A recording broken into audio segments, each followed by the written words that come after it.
orang mulai paham betapa berlagak culunnya Pak Jokowi itu sebenarnya menunjukkan bahwa dia pura-pura gitu.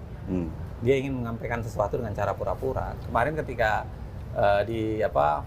pakai baju kuning lalu dia bilang kok DPR yang bikin, tukang kayu yang salah gitu. Saya kira publik mulai paham itu. Mainan begitunya publik mulai paham, mulai bosan. Dan saya kira harusnya ya orang-orang di sekeliling dia itu mulai belajar untuk menyuruh dia untuk men-switch sedikit cara berpikir begitunya. Karena orang publik tahu. Dia ketika ngajarin dia. Hah? Abang ngomong sekarang ngajarin dia. Dia harus tahu karena orang percaya. Orang nggak mungkin percaya ketika dia ngomong itu. Orang sudah tahu. Ya gimana mungkin dia bisa ngeles bilang ini DPR, lawang proses legislasi itu presiden kuat banget kok dalam proses legislasi. Proses legislasi itu kan presiden lebih kuat dari DPR. DPR itu hanya ada di 3 tahapan, presiden ada di 5 tahapan. Presiden itu jauh lebih kuat dalam proses legislasi dibanding DPR. Jadi kalau dia ujuk-ujuk mengatakan ini DPR yang bikin kok saya yang salah ini, ya nggak mungkin. Orang paham bahwa ini presiden.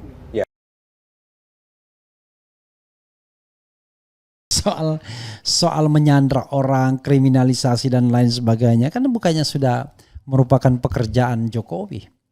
Dan menurut saya ketika ada kasus Erlangga Hartarto itu juga bisa Jokowi kemudian dipermasalahkan. Jadi begini sobat era sekalian ya, Jokowi berkali-kali melakukan abuse of power. Dalam kasus Erlangga Hartarto misalnya, dalam kasus Anies Baswedan, kita tidak tahu dalam kasus mana lagi. Tetapi itu kan tidak boleh dibiarkan. Harusnya memang ada pihak-pihak yang mengadukannya resmi ke pihak kepolisian. Tapi walaupun kita tahu pihak kepolisian sekarang tidak akan memprosesnya karena masih belongs to him, tetapi paling tidak prosedur formalnya sudah ada. Kalau gugatan perdata perbuatan melawan hukum ya sudah disampaikan oleh Habib Rizik dan kawan-kawan. Tetapi tentu yang ditunggu adalah lebih dari itu, yaitu soal yang terkait dengan ini ya. Soal yang terkait dengan bahwa dia berupaya mengkriminalisasi Anies Baswedan dan kemudian berbagai pihak mengatakan agar Anies mengadukannya ke polisi.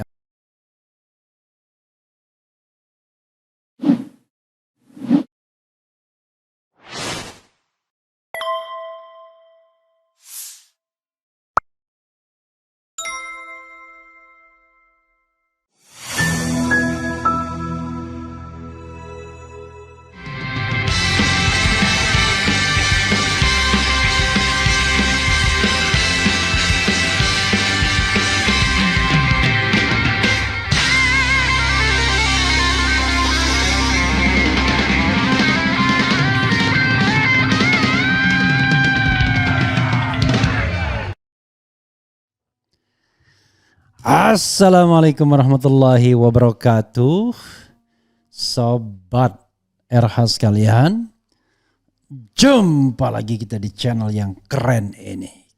Keren cadas. Ya sobat RH sekalian,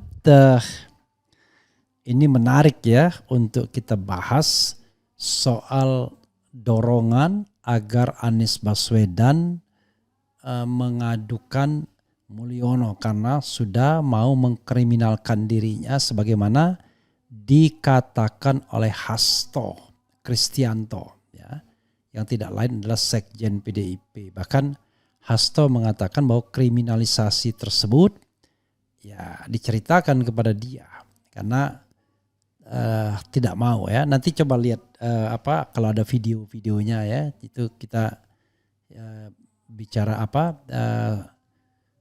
diputar lagi ya video soal kriminalisasi itu.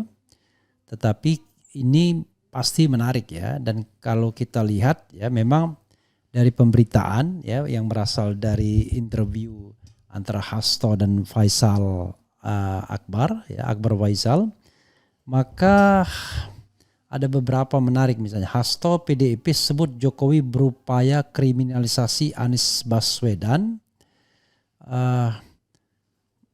lewat kasus Formula E. Ini kan serius ini ya, sangat serius ini, bukan tidak serius ini ya. harusnya ya nggak boleh sembarangan ya. Kemudian Hasto kriminalisasi Anies Baswedan perintah langsung dari Jokowi ya. Ini ada juga nih berita ya. Dan ini tentu hal yang patut kita sesalkan karena ini abuse of power, jelas-jelas ya abuse of power ya.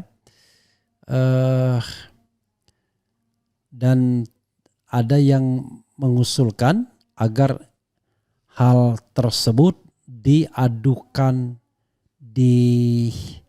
kepada polisi ya, walaupun saya menganggap apakah itu penyelesaian atau tidak agak berat juga ya.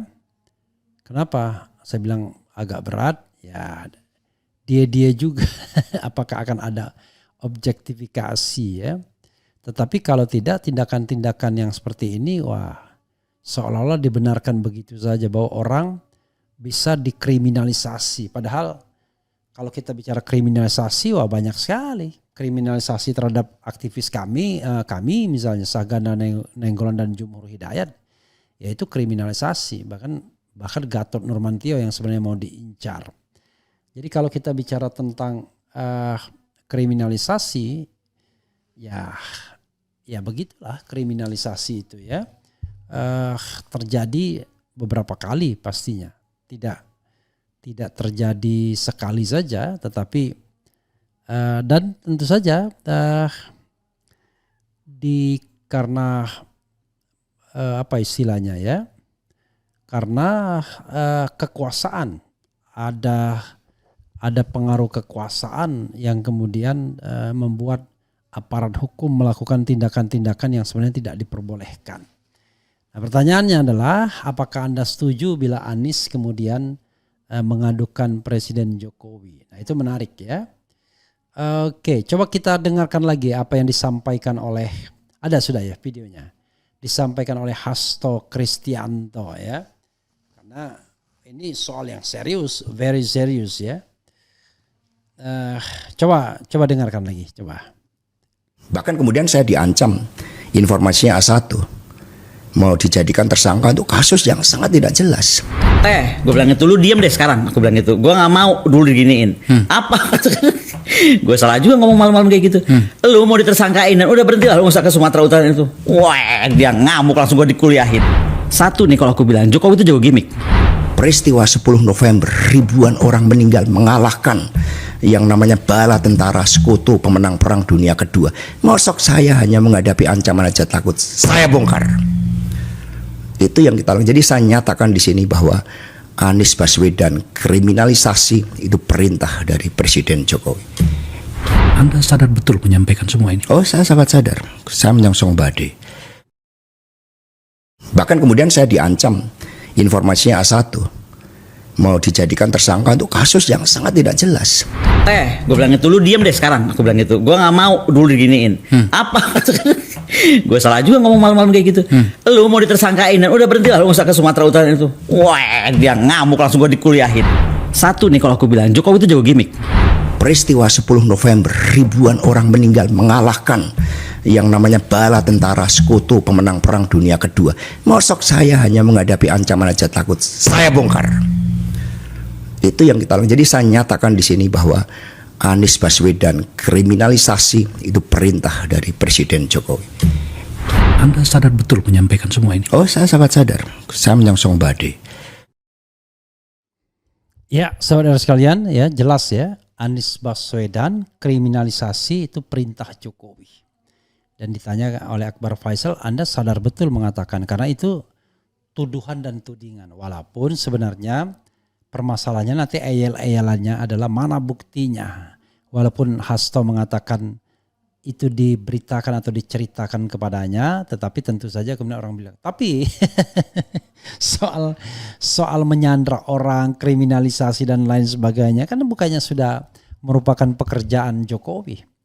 Dan menurut saya ketika ada kasus Erlangga Hartarto itu juga bisa Jokowi kemudian dipermasalahkan. Jadi begini saudara sekalian ya.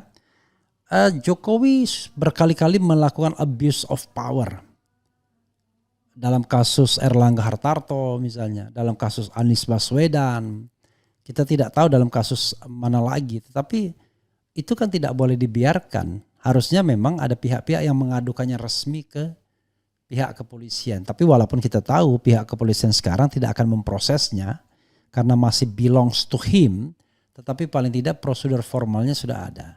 Kalau gugatan perdata perbuatan melawan hukum ya sudah disampaikan oleh Habib Rizik dan kawan-kawan. Tetapi tentu yang ditunggu adalah lebih dari itu, yaitu soal yang terkait dengan ini ya. Soal yang terkait dengan bahwa dia berupaya mengkriminalisasi Anies Baswedan dan kemudian berbagai pihak mengatakan agar Anies mengadukannya ke polisi. Apakah Anies akan melakukan itu? Rasanya enggak ya. Walaupun kemudian bisa jadi dia menyuruh pengacara dan lain sebagainya. Tetapi kan nanti buktinya hanya Hasto saja, dan Hasto yang kemudian malah menjadi ribet dan repot ya. Jadi bagaimana dong? Ya harus ada sebuah tindakan yang masif untuk mengadili Mulyono tersebut. Tidak boleh 1-2 orang ya, tidak boleh diandalkan pada Anies. Tapi kasus Anies itu sebenarnya menjadi an entry point ya, menjadi entry point, menjadi permulaan kalau mau mempermasalahkan Mulyono. Kalau tidak ya sudah gone with the wind, selesai saja ya, bersama angin. Begitu sobat era sekalian ya. Coba lihat lagi ada gak beritanya gitu ya. Yang jelas yang mengemukakan ini FNN ya, Hersubeno Arif, tadi saya lihat videonya ya, dan dia menyitir seorang ahli keuangan ya, hukum keuangan atau keuangan negara yang mendorong ini untuk dilakukannya yang namanya pengaduan ke Bareskrim Mabes Polri ya. Oke. Jangan diadukan Prabowo sekarang presidennya sama saja itu ya. Menyimak fura-fura tidak tahu apa-apa ya. Good morning, salam sejahtera Bang. Hati-hati, Jokowi masih baru saja lengser, masih ada pengaruhnya di pemerintahan. Ya, walaupun kata sah ganda cuma 2 saja loyalis Jokowi itu. 1 Pratikno, 2 Budi Ari ya. Apa dia tidak menghitung Kapolri gitu ya, Erick Thohir dan yang lainnya. Tetapi ya terbukti bahwa dengan kasus Tom Lembong kelihatannya Mulyono masih powerful ya. Kemudian siap berjuang demi kebenaran dan keadilan serta keselamatan NKRI dari kerakusan politikus dan oligarki busuk. Saya nggak yakin ARB mau. Gak usah mengadukan, nanti Pak Anies makin digoreng buzzer RP, biar Allah yang menangani. Angel Mulyono gitu loh. Kemungkinan diproses secara hukum gak ya? Kalau Anies mau respons dengan mengadukan ke polisi akan jadi blunder. Itu bukan Anies banget ya. Memang saya juga demikian ya. Bang Era, kira-kira Pak Anies mau gak ngelaporkan si Mulyono? Gak mau. Karena itu tidak bagus ya. Ide bagus biar kebuka semua kebusukan dia. Ya kalau diproses. Saya bingung Bang, siapa yang harus dipercaya? Mahfud atau Hasto? Karena kan Mahfud cawapres PDIP. Mahfud bilang tidak ada kriminalisasi dan politisasi kasus Formula E. Dan ada di podcast, RH percaya siapa? Gini sobat era sekalian. Anda harus percaya Anies. Apakah Anies korup atau enggak? Oke, itu 1. Nah kalau Anda percaya Anies tidak korup, ya berarti kriminalisasi dong. Kan begitu. Sama seperti Tom Lembong. Anda yakin nggak Tom Lembong korupsi atau enggak? Kalau kemudian Tom Lembong tidak korupsi, ya berarti kriminalisasi. Artinya memeriksa atau menjadikan orang tersangka dengan bukti yang sangat sumir. Begitu. Jadi begitu ya. Gak usah dilaporkan, Mulyono sudah hina dengan sendirinya. Buktinya yang kuasa sudah mencabut rasa malunya Mulyono. Kalau Parcok masih menggurita, saya rasa percuma saja ngelaporin. Lalu kedua, mungkin hal ini melahirkan saling dendam politik yang berkepanjangan. Lalu akhirnya dibiarkan saja maksudnya. Kalau begitu ya nggak usah. Tidak ada proses pengadilan terhadap Mulyono kan. Habib Rizik sudah perkarakan Jokowi, tetap nggak bisa kayak aparat hukum berpihak kayaknya. Oh enggak, ini perkaranya perkara perdata dia ya. Tak perlu pengaduan, kerjalah bawah tanah. Yang penting ada progres untuk NKRI dari bank sampai Merauke. Kemudian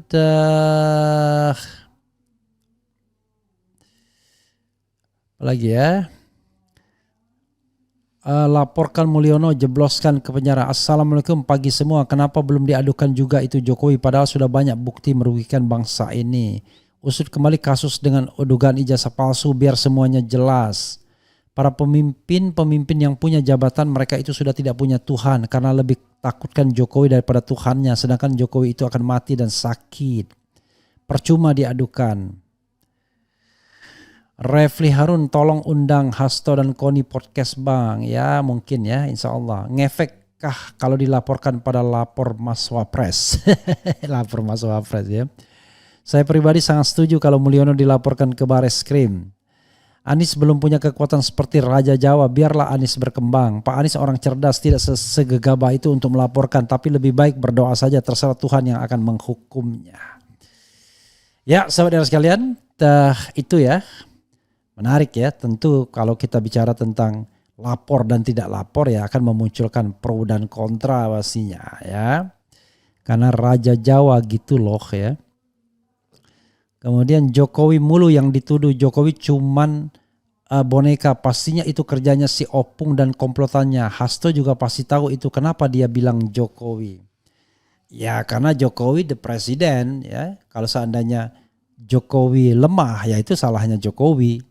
Kalau presidennya lemah ya salahnya presiden. Sudah diberikan kekuasaan kok lemah gitu loh. Jadi kalau kita bicara tentang hukum tata negaranya ya penanggung jawab terakhirnya adalah Jokowi. Kalau dia bisa diintervensi Luhut, diintervensi Naga misalnya ya itu berarti kesalahan dia gitu loh. Paham ya? Jadi kesalahan at the first place adalah kesalahan yang dilakukan oleh ketua pemimpinnya. Ya, Presiden Republik Indonesia. Tapi siapa yang mempengaruhi Presiden Republik Indonesia itu ya dia turut serta. Tapi kesalahan utama adalah di presidennya karena dia yang diberikan kekuasaan dan mandat. Begitu ya. Petisi untuk mengundang Hasto di podcast Refli Harun biar jelas iya kan. Oke. Kemudian Jokowi berani karena Prabowo tersandra olehnya. Ya itulah pertanyaannya. Sekuat apa sih Sandra ini? Kuat banget apa sehingga seorang Prabowo yang jenderal gagah perkasa dipercaya pengikut-pengikutnya sebagai orang yang tegas kok nggak bisa berbuat apa-apa. Lama-lama dia bersekutu dengan Jokowi karena muak dengan dengan kritik-kritik yang disampaikan ya oleh lawan politik. Sesungguhnya tidak ada lawan politik. Yang ada adalah warga negara yang ingin berada di luar pemerintahan dan mengucapkan kata-kata kritis kan begitu sesungguhnya ya. Kalau Hasto tidak punya bukti tentang perintah Mulyono tersebut, apakah Hasto bisa kena pasal ITE pencemaran nama baik? Ya kita lihatlah ya. Itu kan soal yang Hasto berani pertanggungjawabkan, konon katanya begitu. Kemudian perintah kriminalisasi sama dengan kezoliman ya. Bang, dengan menyebut nama Mulyono di media sosial bisa dilaporkan nggak bang? Ya memang dia itu nama dia kan lapor-lapor melulu ya. Ya Jokowi lah kita sebut ya. Pak Prabowo tersandra karena kemenangannya tanda kutip seperti kita ketahui semua ya. Perlu KKN kelas berat pantas dikirim ke Nusa Kambangan, apa maksudnya? RI hancur ulah oligarki melalui tangan boneka yang berkuasa kroninya. Itu saja sobat RI sekalian ya. Mudah-mudahan ini bermanfaat. Sekali lagi soal adu dan tidak mengadu itu terserah pada Anies Baswedan karena ini delik aduan ya. Apakah delik aduan ya? Upaya untuk mengkriminalisasi orang itu rasanya bukan delik aduan tuh, tetapi memang harus dilaporkan ya biar ada pergerakan sesungguhnya. Tetapi sekali lagi Jokowi masih sangat kuat ya cengkramannya, tidak mudah kemudian untuk memperkarakannya. Sampai sekarang buktinya belum ada laporan pidana yang menyasar Jokowi. Kalau di gugatan perdata ada. Kita lihat ke depannya nanti ya. Wassalamualaikum warahmatullahi wabarakatuh. Keren cadas.